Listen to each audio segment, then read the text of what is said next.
Get out the vote, West Hollywood. WehoTV News is next. Welcome to WehoTV News. I'm Larry Carroll. The City of West Hollywood's general municipal election will be held on Tuesday, March 3rd, to fill 3 council member seats for a 4-year term.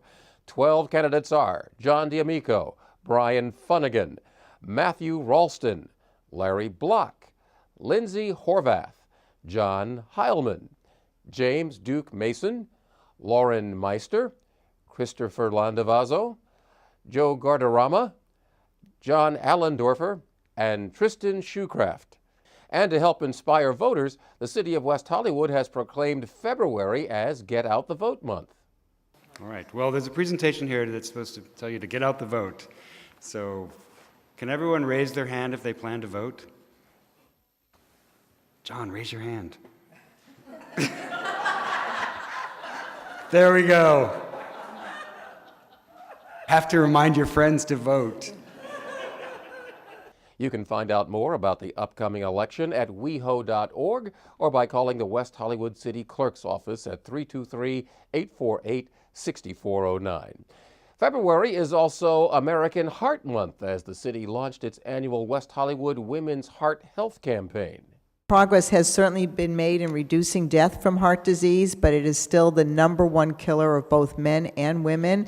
Cardiovascular diseases are the nation's leading cause of death and the costliest disease, with direct and indirect costs estimated about $315 billion. It's like about 1 death every 40 seconds because of heart disease. And so the purpose of this month is to promote education and awareness, encouraging citizens to learn the signs of heart attack, stroke, because 80% of cardiac events can be prevented with education and a lifestyle change. And recognizing it as Heart Disease Awareness Month, I'm a volunteer for the American Heart Association, and I'm also a heart disease survivor. And I would like to remind everybody that this Friday, February 6th, is National Wear Red Day. If everybody can please wear red to support the fight against heart disease, I would really appreciate it. Thank you so much. The City of West Hollywood hosted a topping-off ceremony to celebrate a construction milestone for the automated garage and community plaza project at City Hall. We are going to have a brand new parking structure with 200 parking spaces. Yay! So we'll have 200 spaces with this new automated technology that truly lets us build this remarkable parking structure in a very small footprint to accommodate so many people. So not only when they come to City Hall, but when they come to the businesses, they'll have a great place to park. This building will be a LEED certified building and one of the first on the West Coast. So once again, the City of West Hollywood makes history. I mean, there are city critics who say, how could you spend that much money for 200 spaces? How could we not? Otherwise, you'd have 0 spaces. And the reality is that we've been able to solve a major urban problem by using innovation and creativity, and that's consistent with our values as a city and as a community. The City of West Hollywood's #1 priority is public safety, and as part of the Engineering, Education, and Enforcement campaign, the city has rolled out short-term measures to improve unsignalized crosswalks along Santa Monica Boulevard. Enhancements include in-street pedestrian crosswalk signage and reflective raised pavement markers at the leading edge of the crosswalks. Also, deputies from the West Hollywood Sheriff Stations will be conducting special crosswalk operations throughout the city. West Hollywood is continuously exploring a mix of measures to address pedestrian safety and manage traffic congestion. For more information about pedestrian safety, you can visit weho.org/pedestrian safety. City of West Hollywood is home to world-famous acting schools and training facilities, along with a very active theater community. This month's edition of Trending, hosted by my friend Tracy Savage, takes a look into that world, featuring interviews with acting teacher Monica Garcia and Oscar-winning actor Martin Landau.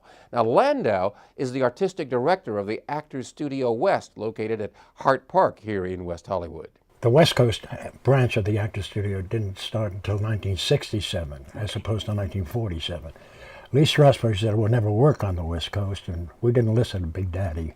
We went ahead and started the studio because there were a lot of people bi-coastal at that point.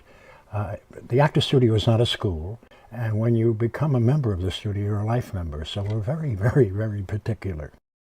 And the city's Arts and Cultural Affairs Commission has recently started a new initiative to help promote our local theaters. On their website, you'll find the recently updated theater page with production and rental information for all of our local theaters. To find out more, visit weho.org/arts and click on Theater, or you can contact West Hollywood Cultural Coordinator Michael Che. Michael can be reached at 323-848-6377.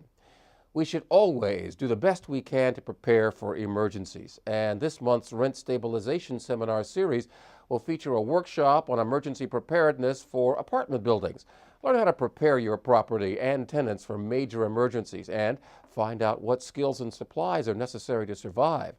The City of West Hollywood's 2015 Rent Stabilization Ordinance Building Blocks Seminar Series on apartment buildings emergency preparedness is Tuesday, February 24th at 7 p.m. in Plummer Park. For more information or to RSVP, please call the West Hollywood Rent Stabilization Department at 323-848-6450. Well, that's it for this edition of WehoTV News. For more information about the stories you've seen here, you can always go to our award-winning website, weho.org. And for the latest about what's happening on WehoTV, you can follow us on Facebook and Twitter. I'm Larry Carroll. Thanks for watching.